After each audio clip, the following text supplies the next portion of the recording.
Salut à tous, j'espère que vous allez bien.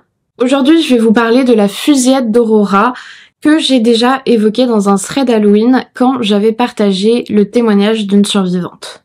Mais avant de commencer, laissez-moi vous présenter le sponsor de cette vidéo qui va vous plaire puisqu'il s'agit de Detective Box. Detective Box est un concept innovant qui change de nos activités habituelles puisqu'il s'agit d'une enquête interactive qui vous met totalement dans la peau d'un enquêteur. C'est vraiment chouette à faire sur un week-end ou en soirée si vous avez envie de casser votre routine. C'est une expérience à la croisée des chemins entre une enquête policière, un escape game et jeu de société à faire à plusieurs ou seul si vous préférez. En gros, vous recevez des boîtes chez vous qui contiennent un cold case avec plein d'éléments divers, des indices comme des pièces à conviction, des rapports d'autopsie, des documents confidentiels, etc. Mais ce n'est pas tout, grâce à l'interface digitale, vous pouvez explorer des lieux en 360 degrés, regarder des interrogatoires, explorer des pistes en passant des appels, en envoyant des mails et même en épluchant internet. Bref, il n'y a aucune limite à votre enquête, c'est entièrement immersif et chaque détail compte. Detective Box propose plein d'enquêtes différentes, inspirées d'affaires réelles comme le tueur du Zodiac, Ted Bundy, le Golden State Killer et bien d'autres. Donc clairement, je sais que c'est exactement le genre d'histoire qui va vous plaire, d'autant plus que les retours des joueurs sont ultra positifs avec une note de satisfaction de 4,9 sur 5. Detective Box m'a contacté pour que je teste et que je vous présente leur toute dernière enquête, celle du tueur au tarot. Elle vient tout juste de sortir après plus d'1 an et demi de travail. Cette enquête se déroule en 3 épisodes qui durent chacun environ 3-4 heures, avec un scénario impliquant un tueur en série qui laisse des cartes de tarot coupées en deux à côté du corps de ses victimes. Vous allez devoir mener l'enquête à partir de tous les éléments physiques et digitaux proposés à chaque épisode. Je vous montre à quoi ça ressemble dans le premier épisode, sans forcément trop vous spoiler non plus.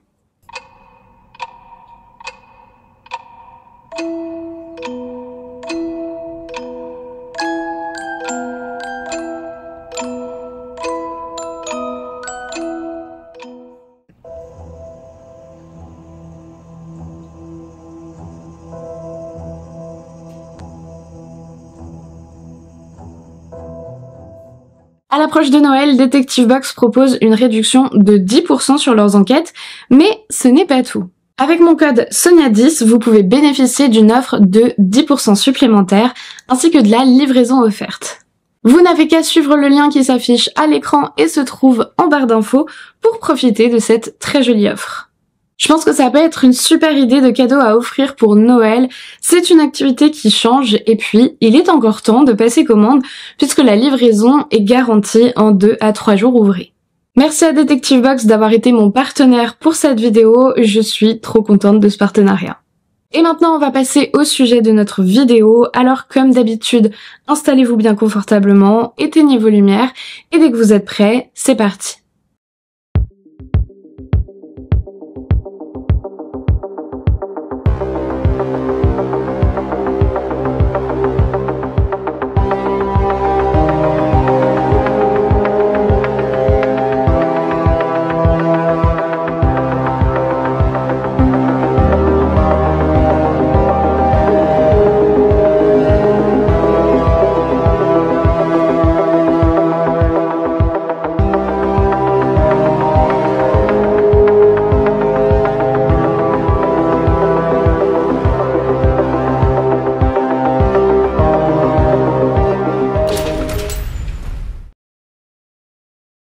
Nous sommes le 20 juillet 2012 à Aurora, dans le Colorado. James Holmes, 24 ans, pousse la porte du cinéma Century 16 un petit peu avant minuit et se mêle à la foule excitée qui s'est déplacée pour la première du dernier Batman, The Dark Knight Rises. Plus de 400 places sont vendues ce soir-là et le hall est plein à craquer, les gens bavardent gaiement et personne ne prête attention au jeune homme.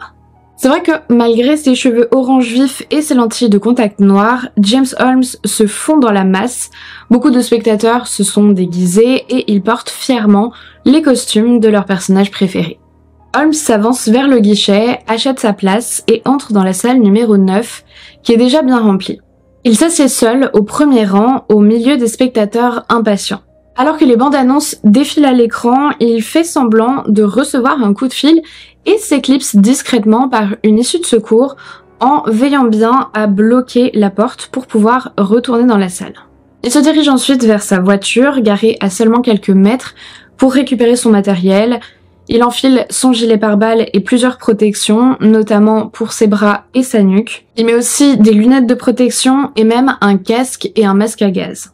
Holmes est prêt, il porte un véritable équipement tactique qui est normalement utilisé par les forces d'intervention spéciales. Il ne lui reste plus qu'à prendre ses armes, une arme de type fusil d'assaut, un fusil à pompe, 2 pistolets et plus de 6000 munitions. Pourtant, James Holmes est peut-être encore hésitant à ce moment-là.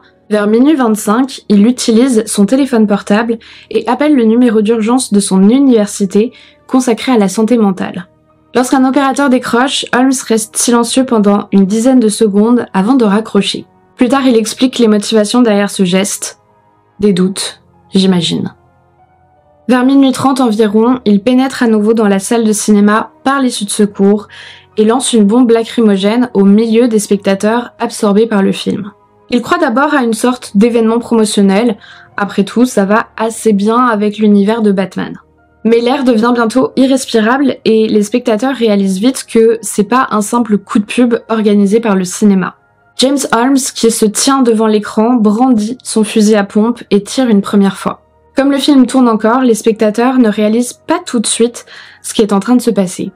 Il leur faut quelques secondes pour comprendre qu'il y a un tireur dans la salle et le bruit des balles bien réelles qui sortent du fusil de Holmes se mélange à celui de la fusillade diffusée à l'écran. Le public affolé tente de fuir la salle et certains s'allongent entre les rangées dans une tentative désespérée d'éviter les balles qui sifflent au-dessus d'eux. Après avoir vidé le chargeur de son fusil à pompe, Holmes s'empare d'une arme d'assaut et commence à tirer quelques balles, mais celui-ci s'enraye et certains survivants en profitent pour se ruer vers la sortie de secours. Il décide d'abandonner son arme semi-automatique et attrape son pistolet, avec lequel il tire une dizaine de balles avant de quitter la salle. Il prend ensuite la direction de sa voiture, sans chercher à tirer sur les personnes qui s'enfuient, ni à achever les derniers survivants à l'intérieur de la salle.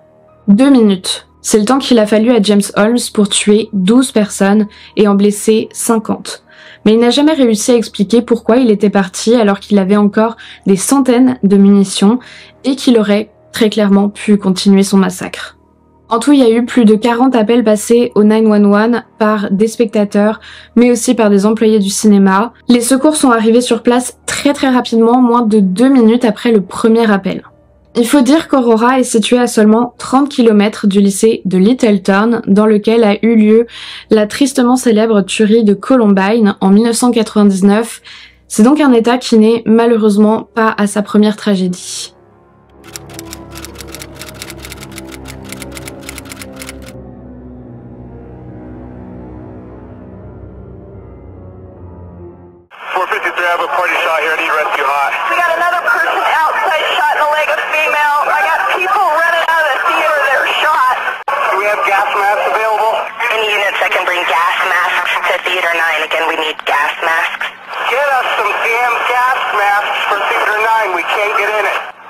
White car in the rear of the lot. Is that a suspect? Yes, we've got rifles, gas masks. Okay, hold that position. Hold your suspect. We need rescue inside the auditorium. Multiple victims. I got 7 down in theater 9. 7 down. I've got a child victim. I need rescue at the back door of theater 9 now. I want my fire trucks there also, and I'll start bringing them in to triage people and get them out. I'm taking one man to the hospital in my car. Start me Denver cars this way too. I need more help. I've got one ambulance here. Where my ambulance is at? Quand les premiers véhicules de police arrivent, James Holmes est encore sur le parking. Il est en train d'enlever son équipement, calmement, de façon presque méthodique, et il est vite repéré par 2 officiers de police.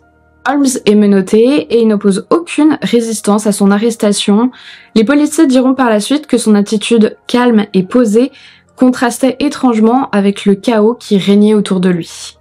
Holmes est immédiatement conduit au poste et alors qu'il est interrogé, il informe un agent qu'il a piégé son appartement avec des explosifs. Il voulait complètement raser son immeuble et il faudra d'ailleurs 4 jours à l'équipe de déminage pour sécuriser l'appartement tellement son installation était complexe. Le sol de chez lui était tellement imbibé d'essence que le plafond de l'appartement en dessous a été endommagé. Je sais pas si vous figurez la quantité d'essence qu'il a fallu qu'Holmes déverse sur le sol pour que ça traverse à ce point. Ce qui est effrayant, c'est de se dire que si James n'avait pas avoué aux agents qu'il avait mis des explosifs dans son appartement, des dizaines de personnes supplémentaires seraient probablement mortes. Mike Gonzalez, le premier officier à être intervenu cette nuit-là, affirme aussi que si le fusil de Holmes ne s'était pas enrayé, il serait sûrement allé dans le hall et qu'il aurait pu faire encore plus de victimes parce que du coup c'est là où toutes les personnes qui fuyaient la salle se trouvaient. Avant qu'on s'intéresse au profil du tueur, j'aimerais d'abord prendre le temps de vous présenter un petit peu qui étaient les 12 victimes qui ont perdu la vie lors de cette fusillade. Je vais vous parler pour le moment que des personnes qui sont décédées, mais je tiens aussi à insister sur le fait qu'il y a eu bien plus de personnes touchées évidemment, tous les blessés, mais également les proches de chacune de ces personnes. Je crois que c'est vraiment important de prendre le temps de parler d'elles pour qu'elle ne soit pas qu'une longue liste de noms que tout le monde oubliera. Gordon Cowden, 51 ans, était venu à la séance avec ses enfants qui ont survécu et n'ont pas été blessés. Il était décrit comme un véritable gentleman du Texas qui aimait le plein air et était dévoué à sa famille. Sa fille racontait comme il était doux et patient au point d'arrêter sa voiture au milieu de la route pour laisser passer un chien de prairie. Rebecca Wengo, 32 ans. Rebecca était la maman de 2 petites filles de 9 et 5 ans. C'était l'une des premières fois qu'elle prenait une soirée pour elle, sans ses filles. Elle était traductrice pour l'US Air Force, mais suivait aussi des cours pour devenir assistante sociale, car elle aimait plus que tout s'occuper des gens dans le besoin. Elle avait d'ailleurs adopté un chat errant qu'elle avait appelé Kiki. Alex Sullivan, 27 ans, dit Sully. Ce soir-là, Alex sortait avec ses amis pour fêter son anniversaire, chose qu'il n'avait plus fait depuis son enfance. Il était complètement fan de comics, des œuvres qui l'avaient d'ailleurs aidé à lire malgré sa dyslexie. Son père continue d'aller dans le cinéma où son fils a trouvé la mort et s'assoit même au même endroit où se trouvait Alex lors de la tragédie pour se sentir proche de lui. Michaela Medek, 23 ans, surnommée Kayla par ses proches. Elle travaillait dans un restaurant Subway et se qualifiait elle-même d'artiste des sandwichs sur ses réseaux sociaux. Elle adorait la photographie et immortalisait énormément de souvenirs de cette façon. Elle était douce, adorait le rose et Hello Kitty. Alexander J. Boyk, 18 ans, dit AG. Il était venu au cinéma ce soir-là avec sa petite amie qui l'a protégé des balles en faisant bouclier avec son corps. Il rêvait de faire des études d'art pour devenir professeur de céramique et était prêt à tout pour faire rire et amuser ses proches. Il était aussi receveur dans l'équipe de baseball et premier alto dans l'orchestre de son lycée. Jessica Gawi, 24 ans. Elle aspirait à devenir commentatrice sportive et avait commencé sa carrière en couvrant des événements de hockey. C'était une jeune femme très sensible, impliquée dans plusieurs organisations caritatives. Elle vivait chaque jour en ayant à l'esprit que la vie est fragile et qu'il faut profiter de chaque instant. 7 semaines avant le drame, elle avait été témoin d'une fusillade et avait écrit à ce propos « Chaque seconde de chaque jour est un cadeau ». John Larimer, 27 ans. John avait obtenu un diplôme avec distinction et une double spécialisation en histoire et en sciences politiques. Il adorait les quiz et il était tellement imbattable que sa famille devait se liguer contre lui lorsqu'ils jouaient ensemble à des jeux de culture générale. 1 an avant de perdre la vie, il s'était engagé dans la Navy et travaillait dans la cybersécurité. Lors de la fusillade, il est mort en protégeant un de ses amis et une jeune femme qui les accompagnait. Alexander Teves, 24 ans. Alex venait d'obtenir son master en psychologie et étudiait pour compléter ce diplôme avec un second en physiothérapie. Il travaillait en tant que conseiller pour les jeunes en difficulté, en séances individuelles ou de groupe. Il aimait la bonne nourriture et brasser sa bière. Il était aussi passionné de sport, de nature et jouait de la guitare. Il est mort lors de la fusillade en protégeant sa petite amie des balles du tireur avec son corps. Jonathan Blunk, 26 ans. Jonathan est entré dans la Navy juste après le lycée. Il a servi sur un porte-avions stationné en Californie avant de s'installer à Aurora pour y suivre des études afin d'entrer dans la police, sans pour autant abandonner son rêve de devenir un jour commando de marine. C'était un travailleur acharné qui bossait comme agent de sécurité pour une entreprise de sécurité le soir et qui installait des parquets la journée. Il était aussi un jeune divorcé, papa de 2 enfants, très protecteur. Il est mort en protégeant sa nouvelle petite amie lors de la fusillade.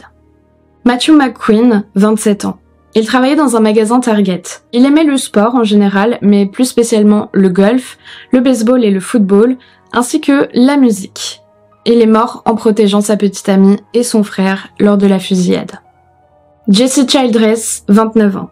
Jesse était militaire qui travaillait à la base de l'Air Force en tant qu'opérateur des systèmes de cybersécurité. Il était passionné de sport, un passe-temps qui rythmait sa vie. Le lundi soir, c'était softball, le mardi, bowling, le mercredi, football, et ainsi de suite. Mais Jesse était aussi ce qu'on appelle un nerd, il était fan de comics. Il appelait d'ailleurs sa nouvelle voiture sa Batmobile. Il était venu à la première du film avec une de ses collègues de travail. Il est mort en se mettant devant elle pour la protéger des balles.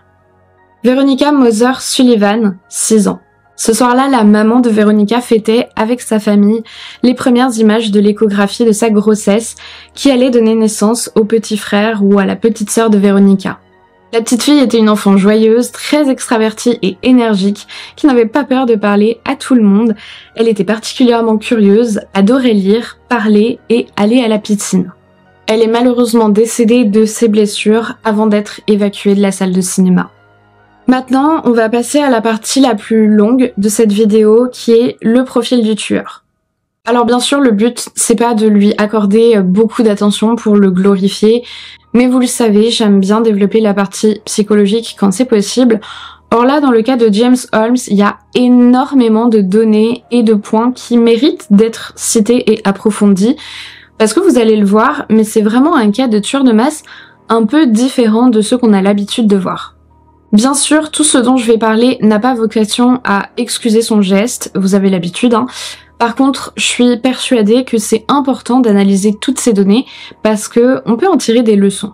Vous allez voir qu'il y avait quand même pas mal de signaux et qu'en vrai, si certaines barrières ou sécurités avaient existé, ça aurait peut-être permis d'éviter cette catastrophe, donc j'espère au moins que ça servira pour l'avenir. James Holmes est né le 13 décembre 1987 à San Diego, en Californie.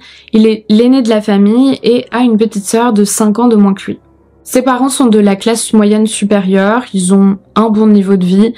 Dans la famille, tout se passe très bien. James est élevé par des parents aimants qui s'occupent beaucoup et bien de leurs enfants. Par contre, c'est une famille où on n'a pas trop pour habitude de parler de ses émotions, c'est un peu un sujet tabou. Mais bon, c'est pas du tout du niveau de la maltraitance ou des négligences. Lorsque James a 7 ans, ses parents déménagent à Oak Hill, toujours en Californie. Le petit garçon ne vit pas ce changement particulièrement mal, il s'intègre comme il faut dans sa nouvelle école. Ses enseignantes primaires le décrivent comme un excellent élève, discret et toujours poli. Il fait aussi beaucoup de sports différents. Contrairement à ce qu'on pourrait penser, James n'est pas marginalisé durant son enfance, il a jamais été harcelé et il avait des amis. C'est un enfant qui vit une enfance tout à fait classique. Il y a quand même un événement qu'on peut noter a posteriori. Un jour, lorsque James Holmes a 8 ans, il frappe sa petite sœur au visage tellement fort que ça lui laisse un bleu. Je vous rappelle qu'ils ont 5 ans d'écart, donc la petite fille n'avait que 3 ans. Cet incident va fortement interpeller les parents de James et sa mère décide de l'emmener voir un psy. Et ce dernier, après la consultation, pose un diagnostic. James aurait un trouble oppositionnel avec provocation. Alors ça a été expliqué bien des années après par un psychiatre qui suppose que son collègue avait délibérément donné un diagnostic assez vague car le suivi pour ce trouble était pris en charge. Et c'est une pratique malheureusement assez commune car aux États-Unis, encore plus qu'en France, une thérapie peut coûter très cher. J'ajouterais aussi que c'est pas plus mal de ne pas poser des diagnostics fermés sur des enfants plutôt en bas âge, tout simplement parce que on sait qu'une fois qu'un patient est étiqueté tel ou tel trouble, ça peut vite entraîner des biais de confirmation, faire un effet boule de neige et après, l'enfant va être perçu avec tous les stéréotypes qui peuvent coller au trouble qui lui aura été diagnostiqué. Après, bien sûr, c'est important aussi de mettre des mots et des noms sur les troubles, parce que l'errance médicale, c'est aussi un problème, donc vraiment, c'est du cas par cas. À 10 ans, James a une obsession plutôt inhabituelle, surtout pour un enfant de son âge, les désastres nucléaires. Il ne pense qu'à ça et il voit constamment des images de paysages totalement dévastés. L'un des psychiatres chargés de son expertise pendant le procès explique que cette obsession, c'est probablement une métaphore de sa colère explosive qui trouve un moyen de s'exprimer à travers cette imagerie violente. On voit donc que l'agressivité et les pulsions de destruction apparaissent très tôt chez James Holmes, alors qu'il n'y a objectivement aucune raison externe à toute cette colère. Lorsqu'il a 12 ans, la famille Holmes retourne finalement vivre à San Diego et James vit très mal ce nouveau déménagement. Alors qu'ils sont en famille dans la voiture en route pour San Diego, James se cisaille les veines avec un morceau de carton. Malheureusement, ses parents ne remarquent pas ces blessures sur le coup et quand ce sera le cas un petit peu plus tard, James leur dira qu'il s'est juste blessé au sport et ainsi personne ne comprendra l'importance de son mal-être. C'est aussi à partir de ce moment-là, du retour à San Diego, que James commence à entendre comme des coups dans les murs de sa chambre dès qu'il se couche. Ce sont ses premières hallucinations auditives. Ces fantasmes de destruction ne disparaissent absolument pas, au contraire, et il imagine maintenant des explosions qui causeraient la mort de centaines de personnes. Comme d'habitude, il n'en parle pas à ses parents ni à ses amis et il garde tout ça pour lui. Le jeune garçon qui était plutôt sociable avant se renferme sur lui et s'isole. Il n'arrive pas à se faire de nouveaux amis depuis le déménagement et le changement de collège. Il se réfugie alors dans les jeux vidéo et surtout World of Warcraft 3. Il devient même le 4e meilleur joueur mondial. Et pourtant, même malgré ça, James n'est pas du tout à l'aise en société, il a du mal à communiquer avec les autres et il préfère les relations virtuelles parce que pour lui c'est plus simple de s'exprimer par écrit que en face à face. Encore plus inquiétant, il a tendance à expérimenter des épisodes de dissociation, un symptôme qui peut être annonciateur de schizophrénie. Lorsqu'il arrive au lycée, James Holmes se sent encore moins à sa place, il est de plus en plus convaincu qu'il n'est pas comme les autres. Les interactions avec les autres le stressent et il développe une anxiété sociale accrue. À partir de là et jusqu'à son arrestation, il va être de plus en plus angoissé et déprimé.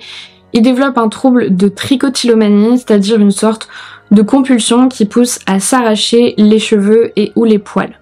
C'est très souvent un trouble qui se développe chez les personnes anxieuses et en fait, le geste leur permet d'étouffer un petit peu leurs angoisses comme une personne qui se ronge les ongles par exemple. Ces fantasmes de violence escaladent, dans ces scénarios d'apocalypse, c'est désormais lui qui est responsable de la mort d'individus. Comme je vous le disais tout à l'heure, ça part pas d'un désir de vengeance, il ne nourrit pas de haine envers les personnes de son entourage non plus, il s'imagine plutôt tuer des gens au hasard. D'ailleurs, ça c'est un point qui va être souligné par un psychiatre lors de son procès. Finalement, ça revient à éliminer la source de ses angoisses, puisqu'il avait cette forte anxiété sociale. Entre 2006 et 2010, James Holmes obtient une bourse et étudie à Riverside, une université de Californie. Il assiste aux cours sans prendre de notes, ce qui ne l'empêche pas d'avoir des A partout, soit les meilleures notes, ce qui marque vraiment ses camarades de classe. Malgré ses difficultés à socialiser, il parvient malgré tout à se faire quelques amis qu'il décrivent comme quelqu'un de très intelligent, poli et passionné par les jeux de stratégie. Il obtient son diplôme et figure parmi les 1% des meilleurs élèves de sa promo, mais malgré ses résultats excellents, il ne parvient pas à intégrer les programmes d'études universitaires supérieures de son choix, car son attitude est jugée bizarre par les professeurs qui lui font passer les entretiens. James Holmes retourne alors chez ses parents qui s'inquiètent pour son avenir, soit il trouve un travail, soit il continue ses études, mais pour eux il doit faire quelque chose. James vit alors très mal cette pression, il s'énerve violemment contre ses parents, mais il finit quand même par trouver un emploi dans une usine pharmaceutique. Là-bas, il parle à personne, il passe parfois des heures à fixer un mur, comme s'il était perdu dans ses pensées. En réalité, selon la profileuse Candice DeLong, il n'était pas simplement en train de rêvasser, mais plutôt occupé à vivre ces scénarios de destruction et de violence, car il y prenait du plaisir et que ça le réconfortait. En 2011, Holmes est finalement accepté en doctorat de neurosciences à Aurora, qui est un programme très prestigieux. James a opté pour cette spécialisation avec un objectif secret, tenter de mieux se comprendre. Et surtout de comprendre pourquoi il est si différent des autres. Malheureusement, il n'obtiendra pas les réponses qu'il recherche. En octobre de la même année, il commence à sortir avec une de ses camarades de classe, mais elle finit par rompre après plusieurs mois parce que elle le trouve trop distant et détaché de tout. C'est une rupture qui semble beaucoup le marquer et même s'il reste plutôt en bon terme avec son ex, cet événement vient encore plus aggraver l'état dépressif de James. Dans des échanges de mails avec elle, il lui partage même son envie irrépressible de tuer beaucoup de personnes. Il lui explique que pour chaque vie qu'il prendrait, il recevrait ce qu'il appelle du capital humain, une sorte de valeur ajoutée. Mais il lui dit aussi qu'il ne passera à l'action que lorsqu'il sera prêt à mourir lui aussi, et elle le prend pas forcément très au sérieux. Toujours motivée par un désir de mieux se comprendre et de sortir de sa dépression, Holmes finit par aller consulter la psychiatre du campus, Dr. Fenton. En séance, il lui avoue qu'il est obsédé par l'idée de tuer des gens. Son attitude interpelle la psychiatre qui estime qu'elle a face à elle quelqu'un qui pourrait s'avérer réellement dangereux. Elle fait un signalement à l'université qui ne juge pas qu'il soit nécessaire d'avertir la police. C'est complètement frustrant, mais ça s'explique par le fait que, comme James n'avait pas parlé d'un plan défini, il n'avait pas donné de date, il n'avait pas donné un lieu ou un type de cible précis, les policiers n'auraient malheureusement rien pu faire. Peut-être que si justement ces signalements étaient enregistrés dans une base de données et qu'ils étaient consultés lors de, mettons, l'achat d'armes à feu par exemple, ça pourrait déjà être un système de prévention efficace. Mais bon, aux États-Unis, on n'en est vraiment pas encore là. Et justement, en parlant d'armes, James Holmes commence à en accumuler pas mal.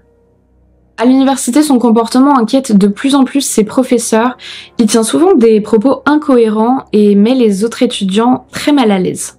Arrivé à l'été 2012, Holmes finit par abandonner ses études et arrête donc de voir sa psychiatre. Très inquiète, le Dr. Fenton contacte carrément la mère de James pour obtenir des informations sur sa santé mentale et sur l'historique familial. Elle l'interroge pour savoir s'il y a eu des antécédents de maladies mentales dans la famille. La mère de James répond que non, ce qui est un mensonge. En réalité, la sœur jumelle du père de James a été internée à la suite d'une rupture psychotique et diagnostiquée schizophrène. Ses deux grands-parents paternels ont, eux, été hospitalisés pour dépression et troubles obsessionnels compulsifs. Difficile de dire qu'il y a donc aucun antécédent de troubles psy dans la famille. On en arrive au soir de la fusillade. Je vais pas revenir sur le déroulé des événements en général, mais plus sur des petits détails que j'ai notés et qui, je trouve, sont aussi intéressants à souligner. Déjà, lorsque James Holmes arrive et entre dans le cinéma, en même temps que les autres spectateurs, il se comporte de façon plutôt calme et même polie, et tient la porte à la personne derrière lui, ce qui est un détail assez perturbant quand on connaît la suite de l'histoire. Sur les caméras de surveillance, on remarque aussi qu'il garde le regard baissé tout du long, même lorsqu'il tend son ticket à l'employé du cinéma, il évite de croiser son regard. Ensuite donc, Holmes ressort par l'issue de secours pour aller prendre ses armes et s'équiper. S'il y a à peu près 50% des tueurs de masse qui se suicident avant d'être arrêtés ou qui font en sorte d'être abattus par la police, c'était visiblement pas son objectif. Lui, il porte une véritable armure parce que son but, il l'explique, c'est de ne pas être tué pour pouvoir continuer à tuer un maximum de personnes. Et lorsqu'on lui demande pourquoi c'était si important pour lui de tuer le maximum de personnes, il répond « Si je pouvais tuer toutes les personnes qu'il y a au monde, ça mettrait un terme à la question de pourquoi les gens doivent vivre en premier lieu. C'est la question pour laquelle j'ai toujours cherché une réponse depuis mon enfance. Je n'avais plus rien à perdre, les choses ne pouvaient pas empirer. » Autre détail à noter, il est impossible pour lui de voir les victimes comme des vraies personnes. Il s'agissait juste d'accessoires dans son scénario, comme si James était un metteur en scène. C'est possiblement là encore dû à sa schizophrénie qui l'empêche de s'identifier aux autres. Lors de la fusillade, il avait des écouteurs et écoutait de la techno à fond. Il a expliqué par la suite qu'il ne voulait pas croiser le regard de ses victimes, ni entendre des cris pour que ce ne soit pas personnel, afin qu'il n'y ait pas de connexion entre moi et les victimes. Je voulais que ce soit généralisé, qu'il soit une foule ou un groupe de personnes, sans interaction personnelle, ça ne serait pas vraiment comme si je tuais quelqu'un, mais juste des gens au hasard. Ensuite, vous allez le voir, il y a pas mal d'incohérences dans les propos de James Holmes. Je pense très sincèrement que c'est quelqu'un qui ne se comprend pas lui-même, donc Il y a des choses qui peuvent sembler difficiles à cerner et aussi des contradictions. Par exemple, lors de son arrestation, il aurait déclaré « Je suis le Joker » selon des propos rapportés par le commissaire Ray Kelly, mais selon d'autres témoins, James Holmes était affublé au moment des faits d'un masque à gaz, habillé de noir, plutôt à la manière de Bane, un autre super-vilain de la saga Batman. Et puis un petit peu plus tard, en interrogatoire, Holmes nie le fait que son déguisement soit une référence au Joker. Il va nous donner d'ailleurs l'une des verbalisations les plus frappantes du fameux clivage dont je vous ai déjà parlé à plusieurs reprises, notamment dans la vidéo sur Guy Georges. Il explique « J'ai choisi ces lentilles noires parce qu'elles me donnaient le sentiment d'être possédée. Ça me semblait approprié. J'ai teint mes cheveux pour me différencier de qui je suis normalement, parce que je n'étais pas moi-même. Les traits physiques sont liés au mental. Ça a permis de protéger mon moi normal, parce que c'est l'autre qui a fait tout ça. Je peux me dire que le responsable, c'est le James possédé. Je suis distinct du moi fou. » Alors le clivage, je vous en ai déjà parlé, Daniel Zaguri le présente formidablement bien dans son livre L'énigme des tueurs en série. C'est un mécanisme de défense qui permet notamment à certains auteurs d'actes violents de vivre avec ce qu'ils ont commis sans compromettre leur stabilité psychique. Ils se disent, en gros, c'est pas vraiment moi qui ai commis ça, c'est mon mauvais côté, mais je suis pas comme ça. Et ça leur permet d'isoler et de mettre de côté leurs responsabilités finalement. Alors je me suis posé beaucoup de questions sur les motivations de James Holmes. Si vous avez vu mes 2 épisodes sur les tueurs de masse, vous savez que généralement, ce sont des tueurs qui agissent pour prendre une revanche sur la vie, sur d'anciennes frustrations, sur des représentants d'une situation qui les a blessés. Mais dans le cas d'Holmes, c'est pas ça. Il n'a pas été harcelé, il n'a pas souffert de mauvais traitements, il n'y a rien non plus en rapport avec les habitants d'Aurora ou encore le cinéma. Et il n'a pas non plus agi, semble-t-il, par recherche de célébrité, par envie de marquer l'histoire ou de dépasser le nombre de victimes faites par un autre tueur.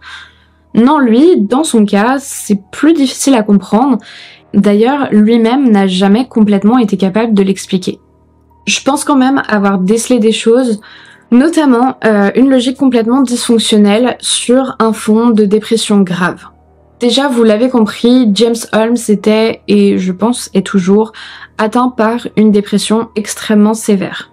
C'est quelque chose qui a commencé très jeune et qui semble s'être aggravé au fil des années. Tout semble partir de cette dépression massive. Il ne trouve aucun sens à la vie. Toutes ses idées tournent autour de la destruction. Au départ, il s'imagine seulement en être témoin, mais au bout d'un moment, il veut en être l'auteur. Il veut causer la mort et l'élimination de toute forme de vie. À force, à cause de la dépression, il n'a plus peur des conséquences, que ce soit la prison ou la mort, si jamais il passe à l'acte. Et oui, forcément, il estime qu'il a plus rien à perdre tellement il va mal, ce qui va le faire changer de perspective sur la gravité de ces fameuses conséquences possibles. Il finit carrément par penser que s'il commet une fusillade, ça pourrait lui permettre de se débarrasser de sa dépression. D'ailleurs, si au début de l'année 2012, lors de ses séances avec la psychiatre, il estime que sa dépression est d'intensité 9/10, plusieurs mois plus tard, lorsqu'il commence à vraiment élaborer ses plans pour la fusillade, il estime que ses symptômes sont descendus à une intensité de 5/10. Alors, on verra par la suite que finalement, la fusillade ne va pas du tout lui permettre de se sortir de sa dépression, mais avant le passage à l'acte, c'était vraiment son espoir, visiblement. Je pense que c'est important de rappeler que la dépression ne s'exprime pas pareil chez tous les individus. Être dépressif, ça ne veut pas forcément dire qu'on reste seul chez soi dans son lit à pleurer. Chez James Holmes, par exemple, cette dépression, elle va prendre une forme beaucoup plus agressive.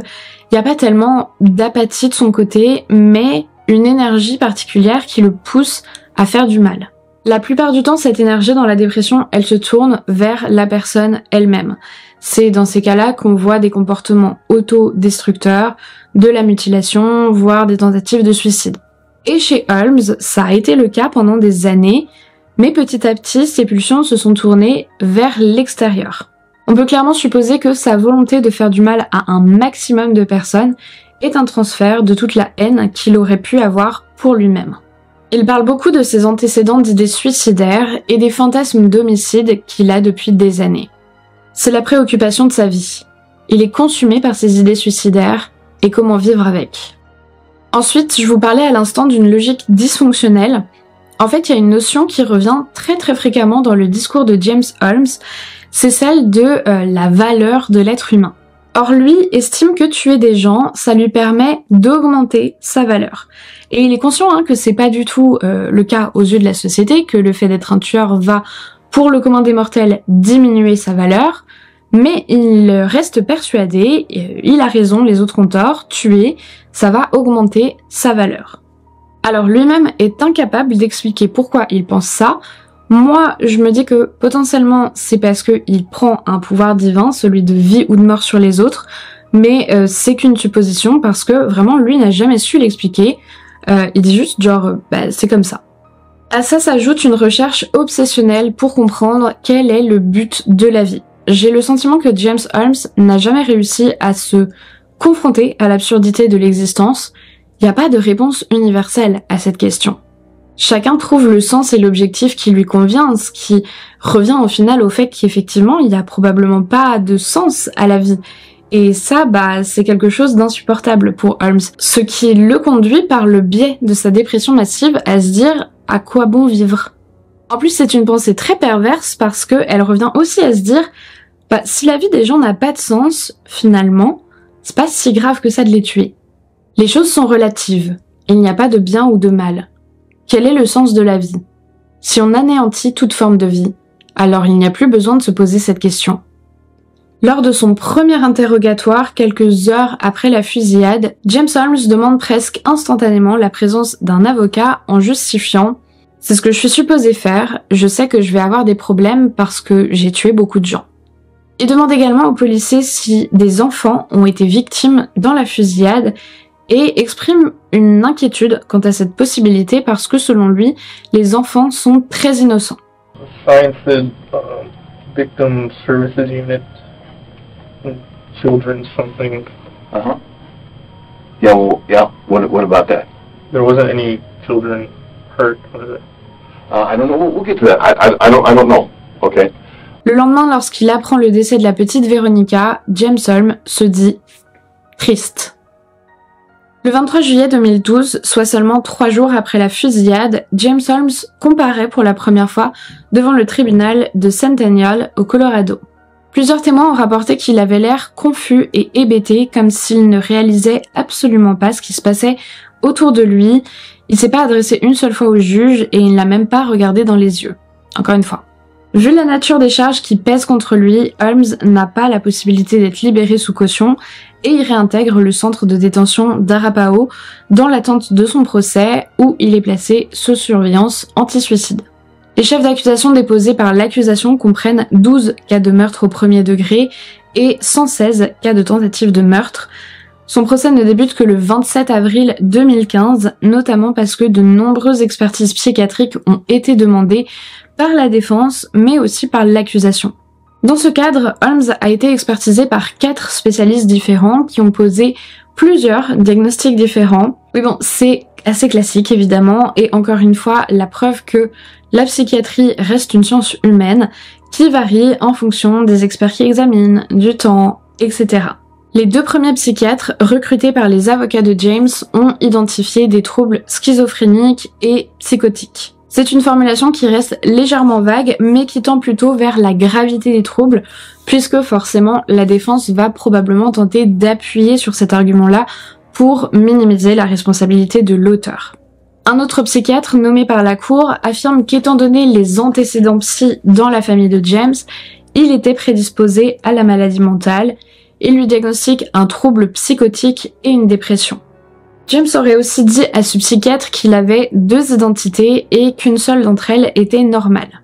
La persona mauvaise, celle dénuée d'empathie, serait responsable de la tuerie et pas sa persona principale. On en revient à ce que je vous disais tout à l'heure sur le clivage. Toutefois, ce psychiatre estime que Holmes est apte à différencier le bien du mal et n'est donc pas irresponsable de ses actes sur le plan pénal. Le 4e psychiatre, lui, décèle un trouble de la personnalité schizotypique chez James. Alors, la distinction entre un trouble de la personnalité schizotypique et la schizophrénie peut être parfois mince, puisqu'il s'agit dans les 2 cas de troubles du spectre de la schizophrénie. En gros, pour faire ultra schématique, le trouble de la personnalité schizotypique est une forme un petit peu plus légère que la schizophrénie. On y retrouve dedans des grosses difficultés à interagir avec les autres, une anxiété sociale importante, des distorsions cognitives, des superstitions, des conduites bizarres.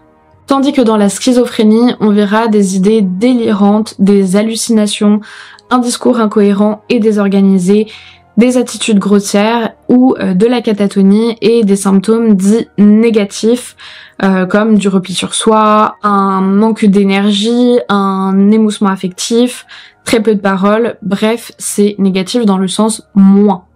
Du coup, comme vous le voyez, ça correspond bien à James Holmes dans à peu près toutes ses descriptions. Il est aussi avancé par d'autres experts un potentiel trouble bipolaire et des comorbidités de dépression massive et de troubles du spectre autistique.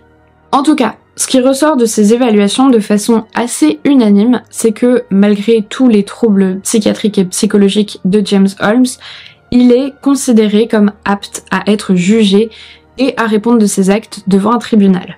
Le 7 août 2015, après un procès éprouvant à la fois pour les survivants qui sont appelés à témoigner à la barre et pour les proches des victimes, James Holmes est condamné à une peine d'emprisonnement à perpétuité sans possibilité de libération conditionnelle. Il échappe de peu à la peine de mort, encore autorisée à ce moment-là au Colorado, parce que certains jurés estiment que ces troubles psychologiques sont malgré tout à prendre en considération. Au moment de rendre le verdict, le juge chargé de l'affaire déclare que l'intention du tribunal est que l'accusé ne remette plus jamais les pieds dans la société, et il a aussi ajouté que l'accusé ne mérite aucune compassion. James Holmes a d'abord été incarcéré dans une prison de haute sécurité dans le Colorado, mais en 2016, il a été transféré en Pennsylvanie après qu'un autre prisonnier l'ait attaqué. Alors je tiens à donner quelques informations sur l'état mental de James Holmes dans les années qui ont suivi son arrivée en prison. Il semble assez évident que son incarcération a entraîné une vraie dégradation de ses troubles psychiatriques. On n'est pas loin de ce qu'on pourrait même désigner comme une grosse décompensation. Je vais vous épargner tous les détails hyper glauques, mais clairement j'ai lu que pas mal de symptômes graves de la schizophrénie se sont manifestés, avec des hallucinations visuelles et auditives, des actes relevant de la copromanie, c'est-à-dire jouer et manipuler ses excréments, des épisodes de catatonie assez sévères, c'est-à-dire des moments où le corps se fige et ne bouge plus du tout, parfois même dans des positions très inconfortables, des écholalies, donc le fait de répéter en boucle comme un perroquet un mot ou une phrase qu'on entend.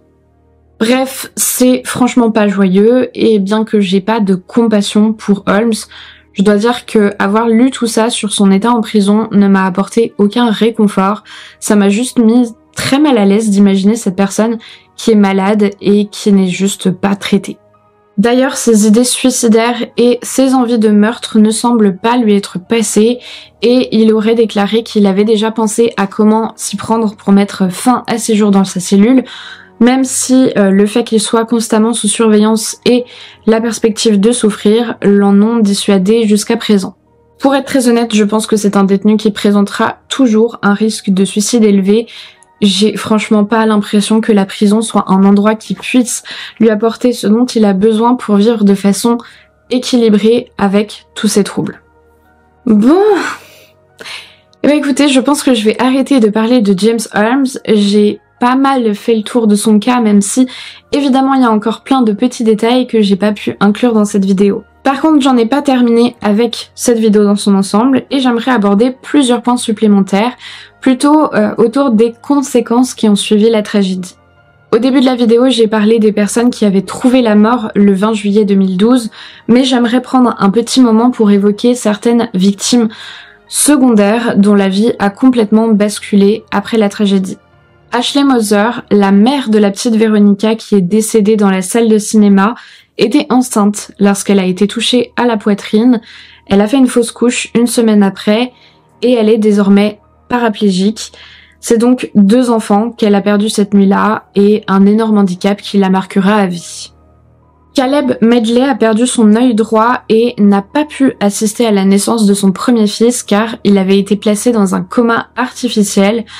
Comme de nombreux Américains, le jeune homme n'avait pas d'assurance maladie au moment des faits et sa facture d'hôpital a été estimée à plus de 2 millions de dollars. Heureusement, un fonds de collecte a été créé par sa compagne dans le but de réunir suffisamment d'argent pour payer les soins de Caleb. Vous le savez peut-être déjà, mais aux États-Unis, le coût de la santé est la première cause de faillite personnelle et Caleb n'est pas le seul survivant à avoir dû récolter des fonds pour se soigner. Ashley et Caleb font partie des centaines de personnes affectées par le drame qui ont tenté de se reconstruire après le traumatisme. Et c'est d'autant plus frustrant de voir que seulement quelques heures après la fusillade, Alex Jones, un animateur radio complotiste malheureusement bien connu, s'est emparé de l'histoire pour dénoncer un coup monté. D'après lui, la tragédie n'est qu'une tentative de nuire au deuxième amendement de la Constitution américaine. Il faut savoir que cet amendement garantit à tout citoyen le droit de posséder des armes pour contribuer à la sécurité d'un État libre. Bref, Alex Jones qualifie James Holmes de victime du gouvernement au même titre que Dylan Klebold et Eric Harris, les auteurs de la fusillade de Columbine. Ils auraient en fait été manipulés à l'aide de drogues amnésiques et Alex Jones prend possession en défendant des tueurs de masse, finalement. Je vais pas entrer dans le détail de ces théories fumeuses, je me contenterai de dire que ces propos sont indécents et témoignent d'un manque de respect énorme envers les victimes et leurs proches. Cette affaire a évidemment eu un énorme retentissement médiatique, comme vous vous en doutez, et elle a pointé du doigt pas mal de dysfonctionnements au niveau de la société américaine, et plus particulièrement en matière de régulation du port des armes. Je pense qu'il est intéressant de noter que comme la tuerie a eu lieu seulement 3 mois avant les élections américaines, on aurait pu s'attendre à ce que les candidats à la présidentielle, Barack Obama et Mitt Romney, auraient abordé la question du port d'armes, mais ça n'a pas été le cas. Le sujet des armes à feu n'a absolument pas été mentionné dans leur discours. Bon, on pourrait en parler longuement, mais l'accès aux armes à feu est une problématique très sérieuse aux États-Unis, et quand on sait que James Holmes a pu se procurer une arme semi-automatique et plus de 6000 munitions malgré tous ses antécédents psy, on est en droit de questionner le système qui autorise tout ça. Et puis le dernier point à aborder qui a été soulevé dans le cas de James Holmes, c'est les antidépresseurs et tous les traitements médicamenteux. En effet, si ces traitements sont très importants pour la plupart des personnes atteintes de troubles psychiatriques, il est indéniable que dans certains cas, rares heureusement, les médicaments peuvent avoir l'effet inverse de celui attendu. On sait que la psychiatre Lynn Fenton a prescrit plusieurs médicaments à Holmes, dont du Zoloft, un antidépresseur qui est régulièrement pointé du doigt pour les effets secondaires dangereux qu'il peut entraîner, comme une aggravation des symptômes. Elle lui avait également prescrit un anxiolytique et un antipsychotique. Ces traitements ont régulièrement été modifiés, adaptés au niveau des molécules et du dosage, parce qu'ils ne semblaient pas convenir à Holmes. Monsieur Holmes avait le sentiment que les traitements qui lui ont été prescrits aggravaient ses symptômes. Il est tout à fait possible que ces combinaisons de traitements aient entraîné une désinhibition qui a pu retirer certaines barrières empêchant Holmes de passer à l'acte. Évidemment, c'est toujours plus facile de critiquer tout ça a posteriori, mais je trouve que c'est quand même important de le mentionner dans cette vidéo. Cela dit, il est très important de ne pas changer son traitement sans l'avis d'un psychiatre, et ces modifications doivent toujours se faire dans le cadre d'un accompagnement médical. Si jamais vous prenez un traitement de ce type et que vous sentez qu'il ne vous convient pas, n'hésitez pas à en faire part à votre médecin. Nous sommes arrivés au bout de cette longue vidéo. Je pense que vous l'avez compris, il s'agit d'une affaire extrêmement complexe qui mêle beaucoup de sujets sociétaux. Dans le cas de James Holmes, son passage à l'acte pouvait sembler très prévisible, mais il ne faut pas oublier qu'on le regarde avec du recul et qu'on a toutes ces données et informations maintenant qu'on sait l'acte terrible qu'il a commis. Il semble assez évident qu'Holmes était une véritable bombe à retardement, mais le problème c'est que ni lui ni sa famille ne communiquaient vraiment sur les problèmes de fond. Pareil, même ces psychiatres qui ont tenté de lancer des alertes étaient bridés par un système qui ne prend pas suffisamment au sérieux ces signaux. Pour moi, l'accumulation des troubles psychiatriques avec un accès beaucoup trop facile aux armes et peut-être une implication de traitement mal ajusté ont pu conduire à ce drame, mais Comme d'habitude, le seul réel responsable reste James Holmes. Je pense que la société américaine a beaucoup de choses à apprendre de ce drame afin que la mort des victimes de la fusillade d'Aurora permette au moins une meilleure prévention du phénomène des tueurs de masse. Merci beaucoup de m'avoir écouté jusqu'ici, j'espère que mon travail sur cette affaire vous a appris des choses. N'oubliez pas de me laisser un petit pouce en l'air et un commentaire si jamais c'est le cas, et de vous abonner à ma chaîne si c'est pas encore fait. Merci également à Detective Box d'avoir été mon partenaire pour cette vidéo. Si vous avez envie de vous offrir une boîte d'enquête, pensez à aller faire un tour sur le lien en barre d'infos pour profiter de mon offre spéciale. Moi je vous dis à la semaine prochaine, je vous fais plein de gros bisous et en attendant comme d'habitude, n'oubliez pas de rallumer vos lumières. But I won't give up now, because I've nearly broken out from this nightmare I've been living in. Will you whisper in my ear those 3 words?